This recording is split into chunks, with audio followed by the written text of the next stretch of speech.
45조 한 번에 달라고 했답니다. 삼성전자 노조가 영업이익의 15%, 무려 45조 원을 성과급으로 내놓으라며 집회를 벌였고, 사측은 협상 대신 충격적인 카드를 꺼냈습니다. 2030년까지 전 세계 모든 공장에 불을 끄고 사람 없는 무인 공장으로 전환하겠다는 선언이었죠. 이게 단순한 엄포가 아니라는 게 진짜 무서운 부분이고, 이미 휴머노이드 로봇이 라인에 투입되기 시작했거든요. 그래서 오늘은 이 거대한 변화가 우리 산업과 일자리, 그리고 투자자들의 지갑에 어떤 영향을 미치는지 한번 깊이 파헤쳐 보려고 합니다. 먼저 사건의 발단부터 짚고 넘어가야 하는데요. 지난 4월 4만 명이 넘는 삼성전자 조합원이 한자리에 모여서 영업이익의 15%를 성과급으로 달라고 요구했죠. 올해 예상 영업이익이 300조 원에 육박한다는 전망까지 나오는 상황이라 단순 계산만 해도 45조 원이라는 천문학적 금액이 튀어나오는 겁니다. 노조 측은 총파업이 현실화되면 30조 원 규모의 손실이 발생할 거라며 압박 수위를 끌어올렸거든요. 그런데 사측의 대응이 정말 예상 밖이었습니다.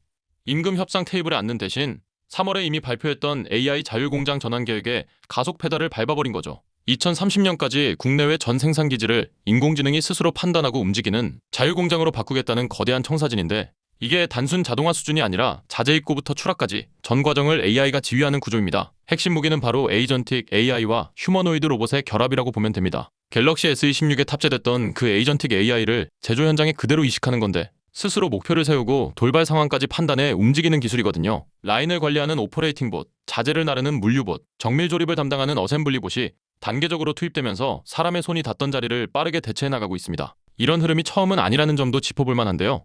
1980년대 일본 제조업이 엔고와 인건비 폭등이라는 이중고 속에서 산업용 로봇 도입으로 글로벌 강자로 올라선 역사가 있죠. 지금 삼성이 걷는 길이 그때와 거의 판박이라는 분석이 쏟아지고 있고, 다만 차이가 있다면 이번엔 단순 반복 작업이 아니라 인간의 판단 영역까지 기계가 침범한다는 점입니다. 이게 게임의 룰 자체를 바꿔버리는 거거든요. 현장 분위기는 그야말로 복잡합니다. 일자리가 사라진다는 공포와 위험한 작업에서 해방된다는 안도감이 동시에 교차하고 있고, 회사는 강제 구조 조정 대신 자연 감소 방식으로 인력을 줄여가겠다는 입장이죠. 사람의 역할은 라인에 서는 작업자에서 시스템을 감독하고 품질을 관리하는 매니저로 진화한다는 건데, 문제는 그 전환 속도를 모든 근로자가 따라잡을 수 있느냐 하는 부분입니다. 실적이라는 든든한 뒷배가 있다는 점도 빼놓을 수 없습니다. 삼성전자는 올해 1분기 잠정 영업이익이 57조 2천억 원, 매출 133조 원이라는 한국 기업사를 새로 쓴 숫자를 발표했죠.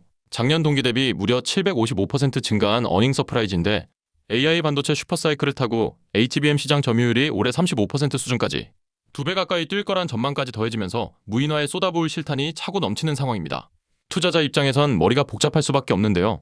단기적으로 보면 총파업 가시화에 따른 주가 변동성과 막대한 설비 투자 부담이 분명한 악재입니다. 하지만 길게 보면 인건비 리스크를 기술로 봉쇄하고 AI 메모리 패권까지 거머쥐는 그림이라 오히려 조정 구간이 우량주를 담을 기회라는 시각도 만만치 않거든요. 결국 이 변동성을 어떻게 해석하느냐가 수익률을 가르는 분기점이 되는 거죠. 흥미로운 건 협력사 생태계에 미칠 파장입니다. 삼성이 무인화로 가면 부품을 납품하는 1차, 2차 협력사들도 똑같은 전환 압력을 받게 되고, 이미 일부 중견 부품사들은 휴머노이드 도입 검토에 들어갔다는 얘기가 흘러나오고 있습니다.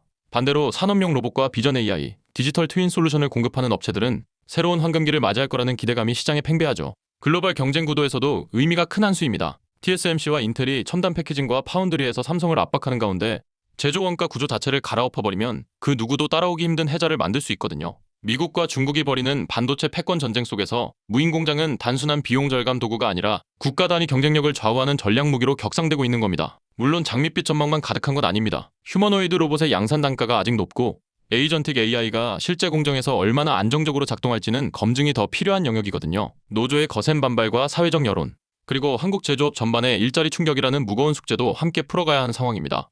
이 모든 변수가 동시다발로 터지는 2026년이 분기점이 될 가능성이 높습니다. 자, 그럼 한번 솔직하게 이야기해봅시다. 45조 원을 그냥 성과급으로 풀어서 노사가 함께 가는 게 맞는 길일까요? 아니면 사람을 빼고 로봇으로 채워서라도 글로벌 1등을 사수하는 게 맞는 길일까요?